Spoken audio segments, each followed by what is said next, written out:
You know that moment when your paycheck hits and for like 12 minutes you feel rich?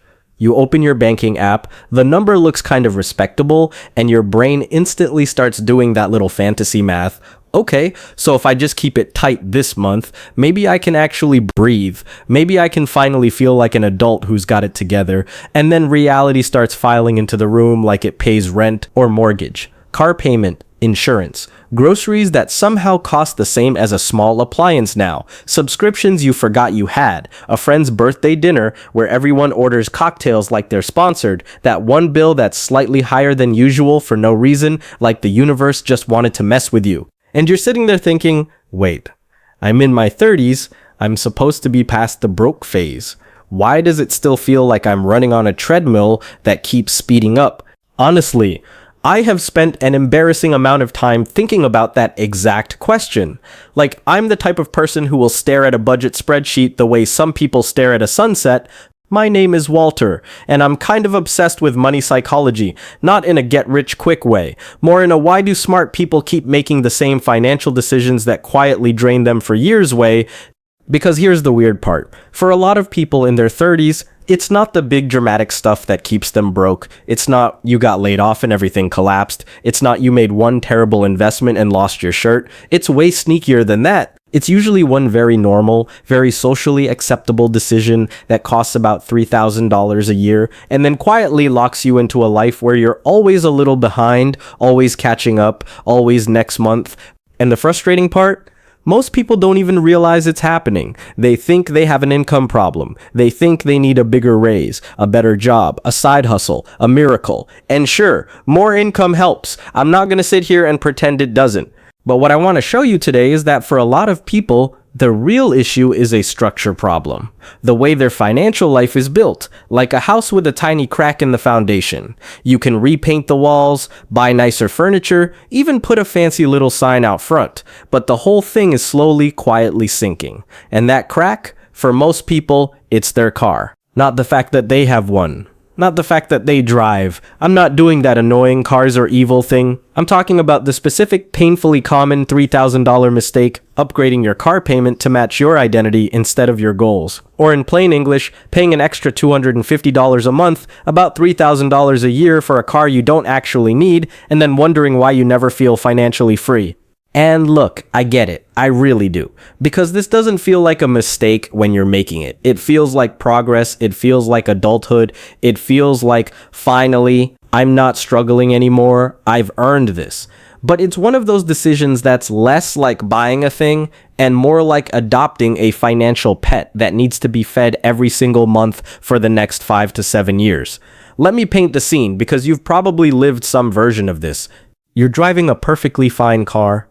Maybe it's a little boring, maybe it makes a noise when you turn left that sounds like a tiny robot coughing, but it starts. It goes where you need it to go, it has heat, it has air conditioning, it's fine. Then one day you get in, and the seats feel a little worn.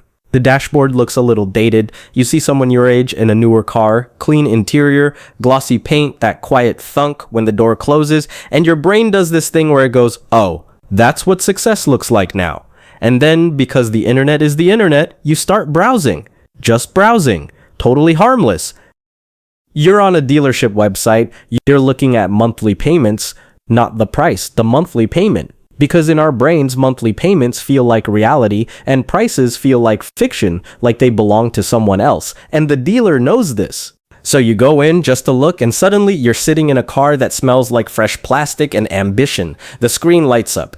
The sound system is ridiculous. You start imagining yourself pulling up places like, yeah, this is me now, and then the salesperson hits you with the magic sentence, we can get you into this for only $250 more a month. Only that word has done unspeakable damage to the financial futures of millions of people. Because $250 doesn't sound like a lot when you say it quickly, it sounds like a few dinners out, a couple of DoorDash orders, a mild inconvenience, but $250 a month is $3,000 a year, and if you finance that car for 6 years, which is common now, that's $18,000 of extra money you paid just to drive something nicer than you needed. And that's just the payment difference. That doesn't include higher insurance, higher registration fees, more expensive tires, more expensive repairs, the premium gas some cars require, the fact that you suddenly care about where you park because you don't want door dings like you're protecting a rare museum artifact. So why does this specific $3,000 matter so much? Because in your 30s, $3,000 isn't just $3,000. It's the difference between having an emergency fund and having anxiety. It's the difference between investing consistently and I'll start next year. It's the difference between having options and being trapped. And the worst part is that it doesn't show up as one big painful moment. It shows up as a vibe, like a constant low-grade stress, like you're always one surprise away from scrambling. Let me tell you about a friend, not his real name because I enjoy having friends, but let's call him Mike. Mike was doing okay. Good job, decent income, nothing crazy. He had a car that was paid off. It wasn't cool, but it was dependable, the kind of car you don't think about. Then he got promoted. A real promotion too, not the kind where they give you an extra $150 an hour and a new title that means you do more work. This was legit. And almost immediately, he started feeling this pressure. Not from anyone directly. Nobody said, "Hey Mike, your car is embarrassing," but he felt it. New role, new responsibilities, new image in his head, so he upgraded. Newer car, nicer, monthly payment. He told himself it was fine because he could afford it. Fast forward a year, he's stressed. He's not investing like he planned. He's not saving like he planned. He's doing that thing where every month feels tight even though he makes more money than he used to, and he can't figure out why. So one day we're talking, and I ask him, "What changed?" And he starts listing random stuff. Groceries, gas, everything's expensive now, man. And yeah, it is. But then he mentions his car payment casually, like it's just weather, like it's not a major monthly obligation. And I do the math. The difference between his old reality and his new reality was basically $300-ish a month when you added up payment plus insurance. That's not everything got expensive. That's you built a new fixed cost into your life. Here's the core idea that people miss. Variable spending is annoying, but fixed costs are destiny. The little stuff, coffee, eating out, impulse purchases, those matter, but they're flexible. You can cut them when you need to. You can dial them down. Fixed costs, those are the rails your life runs on. Once you lock them in, your month is basically pre-spent before you even wake up. And cars are one of the biggest fixed cost traps because they're emotionally loaded.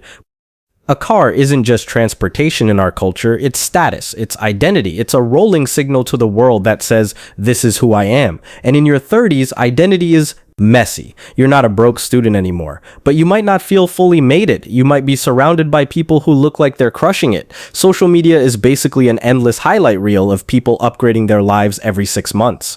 So you do what humans do, you try to belong, you buy the thing that says I'm doing well, but your bank account doesn't care what your car says. Your bank account only cares about cash flow, and this is where the $3,000 mistake becomes a real wealth killer. It steals your margin. Margin is the money left over after you pay for survival. It's the breathing room. It's the space where savings and investing live. It's the part of your financial life where freedom is built. And when your margin disappears, you start living in reaction mode. Something breaks, credit card. Car needs tires, credit card. Friend invites you to a wedding, credit card. You're not irresponsible. You're not bad with money. You're just operating a life that has no slack in it. It's like trying to drive a car with the gas tank always on empty. You're constantly scanning for the next station. You can't relax. You can't take detours. You can't plan. You can only survive. Now, I want to make a quick digression here because someone always hears this and goes, okay, so you're saying I should drive a garbage car forever and never enjoy anything? No, I'm saying you should understand what you're trading. When you pay an extra $250 a month for a nicer car, you're not just buying a nicer car, you're buying a smaller future. That sounds dramatic, but it's true because $250 a month invested consistently in your 30s is not a joke. Let's do a simple mental experiment. Not a fancy spreadsheet, just a vibe check with numbers. $250 a month is $3,000 a year. If you invested $250 a month for 10 years, and I'm not promising some magical return, just a reasonable long-term market average, you're looking at something like tens of thousands of dollars. But the real power shows up over 20 years. Over 30 years, that $250 a month becomes the difference between I have to work and I can choose.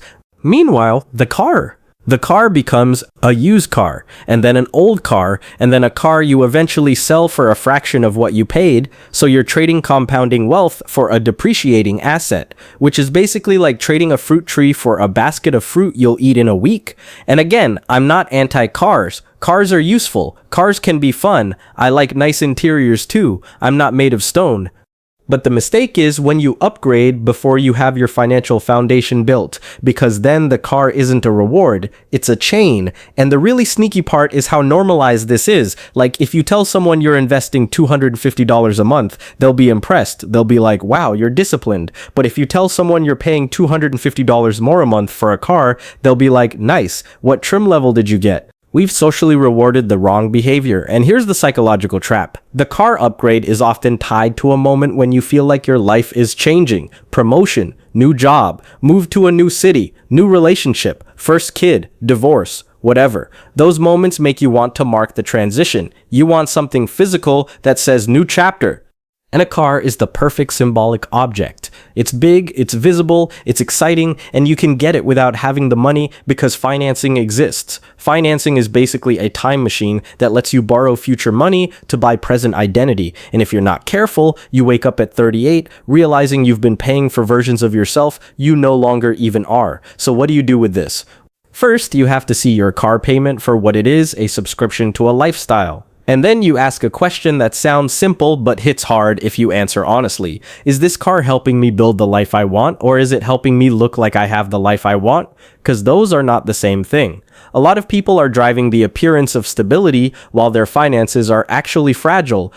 And fragile finances feel like being one flat tire away from a panic attack. If you're in your 30s and you want to stop feeling broke, you have to protect your margin, like it's oxygen. So here's a practical way to think about it that doesn't require you to become a monk or start eating lentils out of a jar. Picture your monthly income like a river. Your fixed costs are the dams. Every dam you build reduces the flow of water that can go toward your future.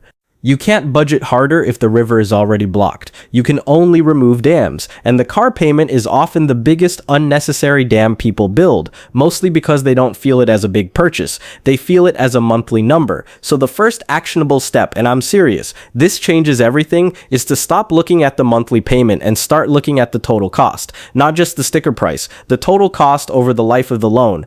Ask yourself, how much money am I really agreeing to give up over the next 5 or 6 years? Because when you see the total, it's harder to lie to yourself. The second step is to calculate your upgrade gap. If you currently have a car payment or you're thinking about upgrading, write down what you're paying now. Then write down what you'd pay with the upgrade. Include insurance difference, because that's real money too. That difference, maybe $200, maybe $200.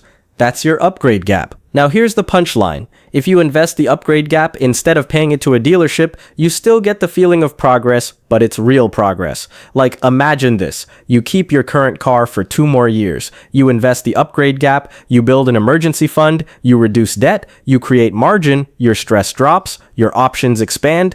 And then when you upgrade later, you do it from a position of strength. You're not stretching, you're not hoping nothing goes wrong, you're not making payments with your teeth clenched, you're choosing. And that is the entire game. Choice is wealth, not flashy stuff, not brand names. Choice. Now, if you already have a big car payment, I'm not here to shame you. A lot of people made that decision with the information and pressure they had at the time. And honestly, some people needed a reliable car. Some people had a car die unexpectedly. Life happens, but you can still do something about it. One option is the uncomfortable one, downsize. And yes, that sounds awful, I know, because it feels like going backwards. We attach ego to our car. We attach identity to it. So downsizing feels like admitting failure. It's not failure. It's correction. It's like realizing you've been walking in the wrong direction and deciding to turn around. The sooner you turn around, the sooner you get where you actually wanted to go. If downsizing isn't realistic, the next best move is to accelerate the payoff. But, and this matters, you only do that if you're not neglecting your emergency fund and high interest debt. Because paying extra on a car while you're carrying credit card interest is like bailing water out of a boat while there's still a hole in the bottom. So emergency fund first. At least a starter fund. Then attack high interest debt. Then you can decide, do I invest extra or do I pay down the car? And the answer depends, but the bigger point is you start intentionally steering. The third step is to stop treating cars like status and start treating them like tools. A tool should be reliable, reasonably efficient, and suited to the job. A tool does not need leather seats to do its job. Now, leather seats are nice. Heated steering wheels are lovely. I'm not denying that. I'm just saying don't confuse comfort with progress. One of the most quietly powerful things you can do in your 30s is build a life where your money is working harder than your ego.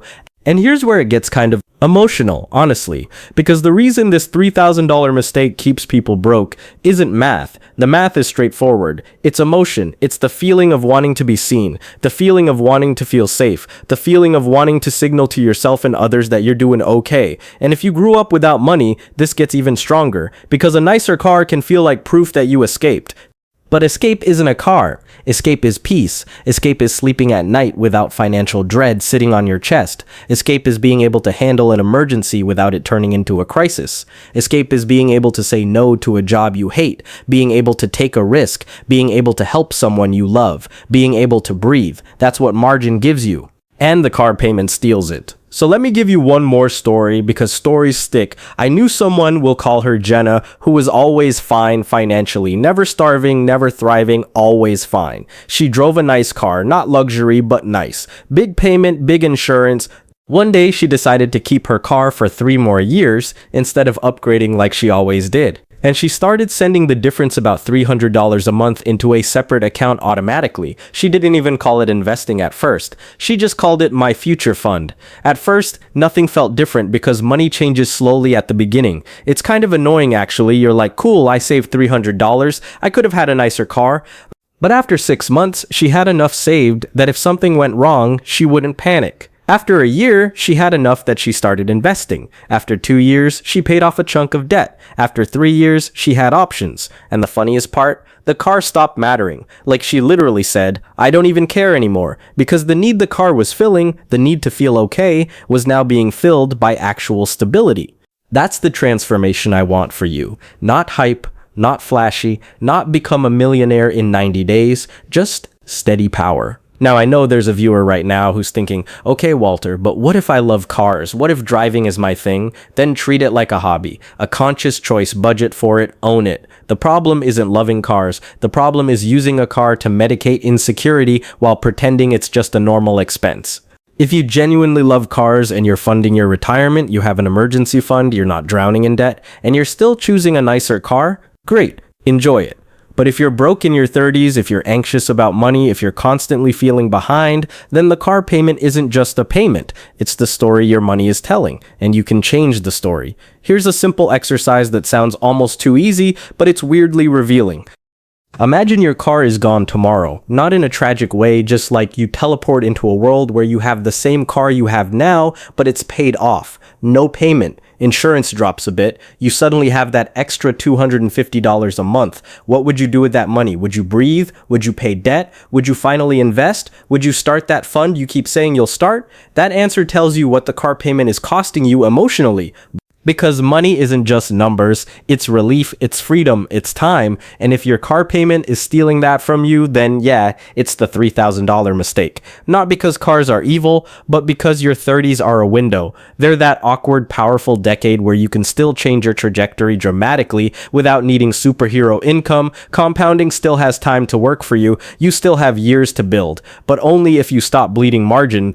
So here's what I want you to do after this video, and I'm saying this like I'm talking to a friend, because I kind of am. Open your banking app. Look at your car-related costs. Payment, insurance, average gas, maybe maintenance if you can estimate it. Then ask yourself one question. Is this number buying me transportation, or is it buying me an image? If it's buying transportation, cool. Optimize it. Keep it reliable. Don't overthink it.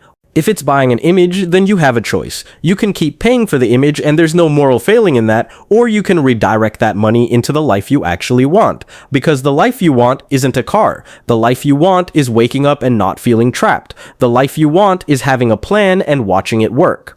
The life you want is looking at your future and feeling something other than dread. And the good news, honestly the best news, is that you don't have to be perfect to get there. You just have to stop making the same expensive normal choice over and over. You don't need a giant raise to start feeling better. Sometimes you just need to remove one dam. Sometimes you just need to stop paying $3,000 a year for a vibe. And I know that sounds a little funny, but it's true. So if you're in your 30s and you've been wondering why you still feel broke, why the money never seems to stick, why every month feels like a reset button, take a hard look at the fixed costs you've quietly accepted as just life. Because a lot of people don't have a money problem. They have a margin problem, and margin can be rebuilt, not overnight, not magically, but steadily, quietly, powerfully. If you do that, if you protect your margin, if you stop financing your identity, if you build stability first and upgrade later, you're gonna wake up one day and realize something weird. You don't feel broke anymore. Not because you suddenly became rich, but because you stopped leaking freedom. And that is the kind of wealth nobody can take away from you.